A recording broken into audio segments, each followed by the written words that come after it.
নমস্কার বন্ধুরা, আমি তোমাদের রঞ্জিত স্যার। আজকে তোমাদের পলিটিক্যাল সায়েন্স 4th সেমিস্টার মাইনরের লাস্ট মিনিট সাজেশান নিয়ে এসেছি। দেখো, আমাকে অনেকেই বলছে স্যার লাস্ট মিনিট সাজেশানে একটু কম করে যেগুলো আসবেই এবং পাস করা যায়। দেখো, পাস করতে হলে তোমাদের কিছুই না, এটা তোমাদের সেকেন্ড সেমিস্টারের জেনারেলদের ছিল। মডেল 1 আর মডেল 2 আছে, 10, 15, 20, 5 এরমভাবে তোমাদের কোশ্চেন আসে। ঠিক আছে, তো তোমরা কিছুই না, তোমরা যেই কোশ্চেনগুলো স্টার মার্ক দেওয়া আছে, বিশেষ করে 3টে থেকে 4টে স্টার আছে, সেইগুলো করলে তোমরা পাস করে যাবে। আর যদি সবটাই করো, মানে যে কটা স্টার দেওয়া আছে, তবে তোমরা ভালো নাম্বার পাবে, পুরোটাই কমন পাবে। তো তোমাদের মডেল 1 থেকে আমি বলবো যে ভারতের যুক্তরাষ্ট্রের প্রকৃতি আলোচনা করো, খুব ইম্পর্টেন্ট কোশ্চেন, বেশি স্টার দেওয়া আছে, দেখো 4টে। ভারতের সংবিধানে গণপরিষদের ভূমিকা আলোচনা করো, ভারতের সংবিধানের বৈশিষ্ট্যগুলি আলোচনা করো। এই কোশ্চেনগুলো কিন্তু আসবেই। এছাড়া লাস্টে দেখো, কেন্দ্র ও রাজ্যের মধ্যে শাসন সংক্রান্ত ক্ষমতা বন্টন আলোচনা করো। এই কোশ্চেনটাও ইম্পর্টেন্ট কোশ্চেন। ঠিক আছে, এবার আসছে তোমাদের একদম নিচের দিকে, যদি একটু দেখো কেন্দ্র ও রাজ্যের মধ্যে যে কোশ্চেনটা ক্ষমতা বন্টন 15 মার্কস এবং 20 রাষ্ট্রপতির ক্ষমতা পদমর্যাদা, কেন্দ্র রাজ্যের মধ্যে আইনগত ক্ষমতা বন্টন আলোচনা ক্ষমতা পদমর্যাদা, এটা ডবল আছে, সেটা একবারই করবে। ভারতের প্রধানমন্ত্রীর ক্ষমতা পদ মডেল 1 থেকে রাষ্ট্রপতি প্রধানমন্ত্রী তোমাদের আসবেই।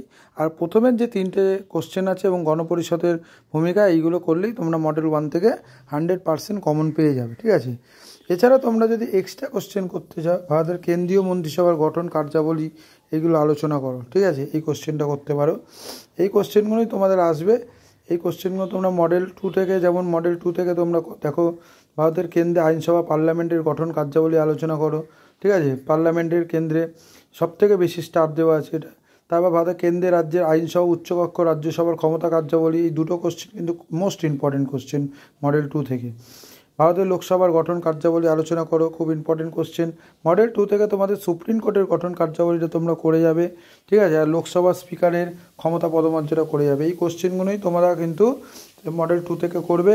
এবং তোমাদের 5 মার্কসের কোশ্চেন যদি কারোর লাগে, 5 মার্কসের আলাদা আমি সাজেশান দিয়েছি, দেখবে 5 মার্কসের মডেল 1 আর মডেল 2 থেকে কোনগুলো করবে। কিন্তু বড় কোশ্চেনগুলো তোমরা করলেই 5 মার্কসের কোশ্চেন তোমাদের রেডি হয়ে যাবে। ঠিক আছে, তোমরা যদি বড় কোশ্চেনগুলো করো, 5 মার্কসের এখান থেকে অনেক কোশ্চেন আসতে পারে।